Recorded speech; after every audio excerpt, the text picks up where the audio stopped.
মাননীয় প্রধানমন্ত্রীর প্রতিও আমার কৃতজ্ঞতা।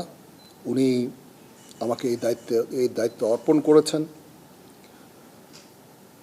অতীতে ওনার সাথে আমি পিএসওএফডি হিসাবে 3 বছরেরও বেশি সময় আমি চাকরি করেছি। ওনার সাথে আমার যে চাকরির অভিজ্ঞতা সেটা অত্যন্ত ভালো। যখনই আমি কোনো সিদ্ধান্তের জন্য ওনার কাছে গিয়েছি, উনি অত্যন্ত প্রম্প্ট, খুব দ্রুত সেই সমস্ত সিদ্ধান্ত দিয়েছেন এবং আমার কাজ করতে খুবই সুবিধা হয়েছে। আমি ওনার কাছে কৃতজ্ঞতা জানাচ্ছি। উনি আবার আমাকে সুযোগ দিয়েছেন ওনার অধীনে কাজ করার জন্য। বঙ্গবন্ধুর প্রতি কৃতজ্ঞতা। উনি আমাদের একটা স্বাধীন সার্বভৌম দেশ দিয়েছেন এবং যেই দেশে আজকে আমি, সেই স্বাধীন দেশের আমি আজকে সেনাপ্রধান।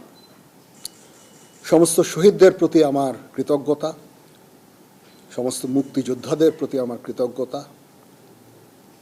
তারা তাদের সোনালী দিনগুলো আমাদের জন্য উৎসর্গ করেছেন এবং আজকে আমরা এই স্বাধীন সার্বভৌম দেশ পেয়েছি। আমার সমস্ত অফিসার, যারা কমান্ডিং অফিসার, যারা আমাকে বিভিন্নভাবে বড় করেছেন, আমাকে শিক্ষিত করেছেন, আমাকে আজকে আমি যেই পর্যায়ে এসেছি সেটার জন্য বিভিন্নভাবে শিক্ষা দিয়েছেন, তাদের কাছে আমি কৃতজ্ঞতা জানাচ্ছি। আমার সমস্ত সিনিয়র যারা আমাকে নার্চার করেছেন, তাদের প্রতি আমি কৃতজ্ঞতা জানাচ্ছি। এবং মূলত যে কারণে আমি মনে করলাম আপনাদের সাথে আমি কথা বলি, সেটা হচ্ছে যে আপনাদের প্রতি আমার কৃতজ্ঞতা। আপনারা অতীতে সেনাবাহিনীর সম্বন্ধে বিভিন্ন যে সমস্ত রিপোর্ট করেছেন, অত্যন্ত দায়িত্বপূর্ণভাবে করেছেন। কোনোদিন আপনারা আমাদের বিব্রত করেননি। আপনারা জানেন সেনাবাহিনীর কিছু কিছু ইনফরমেশন আছে যেগুলো সংবেদনশীল এবং ওই দিকটা বিবেচনা করে আপনারা সব সময় বিভিন্ন রিপোর্ট করেছেন।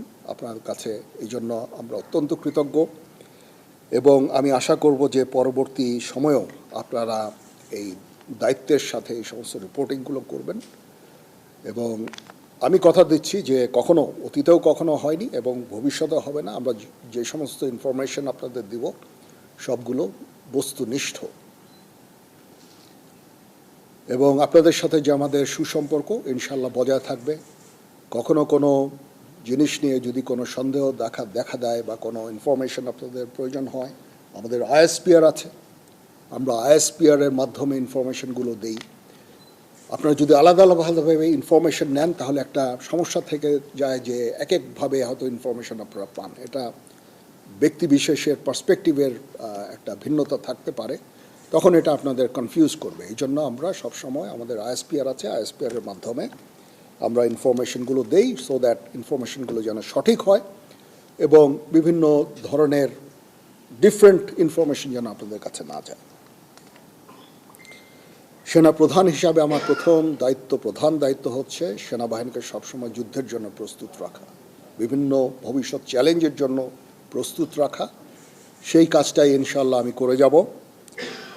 সেনাবাহিনী ইনএড টু সিভিল পাওয়ারে তার দায়িত্ব পালন করে। যদি সরকার আমাদের সেই দায়িত্ব দেয়, ওই দায়িত্ব আমরা নিষ্ঠার সাথে পালন করব।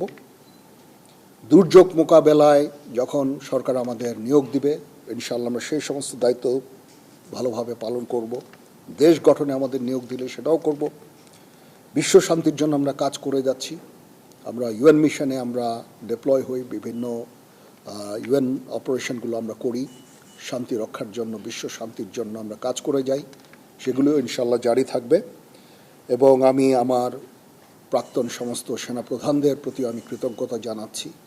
ওনারা আজকে ওনাদের শ্রম দিয়ে, ওনাদের মেধা দিয়ে আজকে যে অবস্থায় সেনাবাহিনীকে রেখেছেন, আমি সেই অবস্থা থেকে সেনাবাহিনীকে আরও সামনে এগিয়ে নিয়ে যেতে চাই। ওনারা অনেক পরিশ্রম দিয়ে করেছেন এবং সেনাবাহিনীকে একটা অত্যন্ত সুন্দর জায়গায় আমি পেয়েছি আমার এর আগে সেনাপ্রধানের কাছ থেকে। ইনশাল্লাহ আমি ভবিষ্যতে সেনাবাহিনীকে এগিয়ে নিয়ে যাওয়ার আমার সর্বাত্মক চেষ্টা আমি জারি রাখব এবং দেশ এবং জনগণের প্রয়োজনে যখন প্রয়োজন হবে আমরা সর্বদা নিয়োজিত থাকব এবং জাতির পাশে থাকব ইনশাআল্লাহ। তো এই হচ্ছে দেশ জাতির কাছে এবং আপনাদের কাছে আমার অঙ্গীকার। মোটামুটি এই কয়েকটা কথাই আমার ছিল। আপনাদের যদি কোনো প্রশ্ন থাকে, কিছু জানতে চান, আমার সাথে কোনো কিছু শেয়ার করতে চান, ইউ মোস্ট ওয়েলকাম। জি, আমার অতীতে সেনাপ্রধানরা যারা কাজ করেছেন অত্যন্ত ভালোভাবে কাজ করেছেন। তারপরেও শৃঙ্খলা একটা ইস্যু থেকেই যায়। সেনাবাহিনীকে সবসময় সুশৃঙ্খল রাখতে আমি কাজ করে যাব। ট্রেনিং আমরা সবসময় করছি, এই ট্রেনিংটা যেন জারি থাকে সেই দিকটা আমি দেখব। আমরা ইউএন মিশনে চ্যালেঞ্জিং দায়িত্ব পালন করছি। আমাদের অফিসার্স সৈনিকরা সবসময় ওখানে কাজ করে যাচ্ছে। এইটাও একটা চ্যালেঞ্জ এবং এটাকে সামনে নিয়ে যাওয়া এবং এটা জারি রাখা, সেই কাজগুলো আমি করব। এবং এগুলো মোটামুটি আমি চ্যালেঞ্জ হিসাবে আমি এভাবে দেখছি না, বাট এই কাজগুলো ইনশাল্লাহ করব। দেশ জাতি গঠনে যখনই কোনো কাজে আমাদের নিয়োগ দেওয়া হবে সেই কাজগুলো আমরা করব। এটার প্রধান কারণ হচ্ছে আপনাদের কাছে কৃতজ্ঞতা জানানো। অতীতে অনেক সেনাপ্রধান এভাবে কথা বলেননি, গত 2 সেনাপ্রধান হয়তো কথা বলেছেন, বাট আমি মনে করলাম যে আপনারা আমাদের এতভাবে সাহায্য করেছেন, আপনারা এই সংবেদনশীল সংবাদ প্রচারে এত দায়িত্বর পরিচয় দিয়েছেন।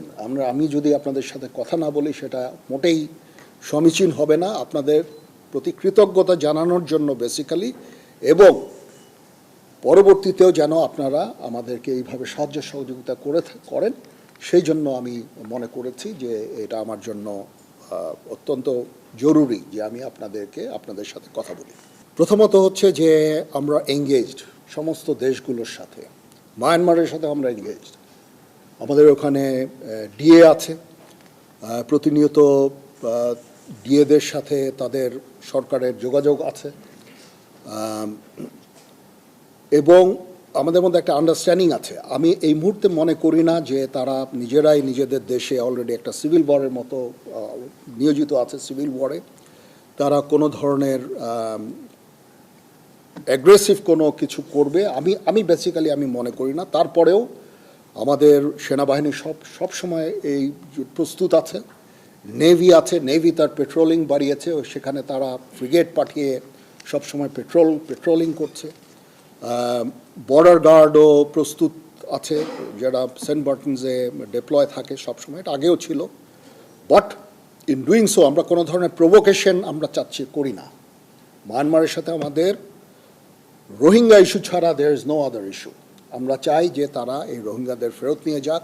তাছাড়া তাদের প্রতি আমাদের অন্য কোনো ধরনের বিদ্বেষ বা কোনো ধরনের সমস্যা আমি দেখি না। So we are engaged with them. এবং ডিফেন্স ডিপ্লোমেসি একটা জিনিস বলে একটা কথা আছে,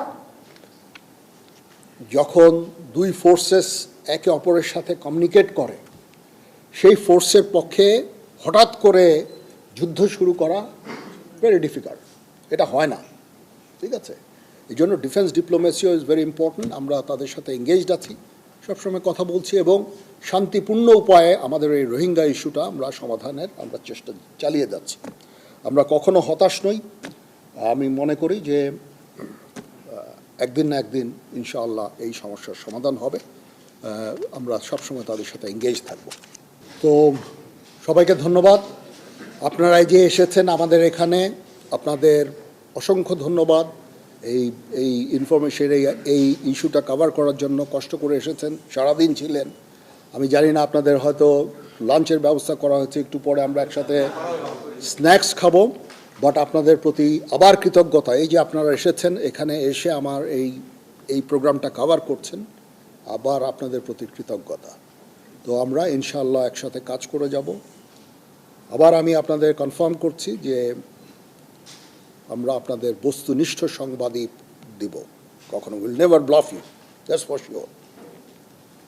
এবং সব সময় বস্তুনিষ্ঠ সংবাদ আপনারা আমাদের কাছ থেকে পাবেন। কিছু কিছু সংবাদ যেগুলো সংবেদনশীল, আমি অনুরোধ করব সেগুলো দায়িত্বের সাথে আপনারা যদি প্রচার করেন, কারণ এখানে সেনাবাহিনীর সকল সদস্যদের মনোবলের একটা ব্যাপার আছে। এমন কিছু আপনারা প্রচার করবেন না, প্রচার না করার জন্য আমি অনুরোধ করব। যেটা মনোবলের উপরে একটা বিরূপ প্রভাব সৃষ্টি করে।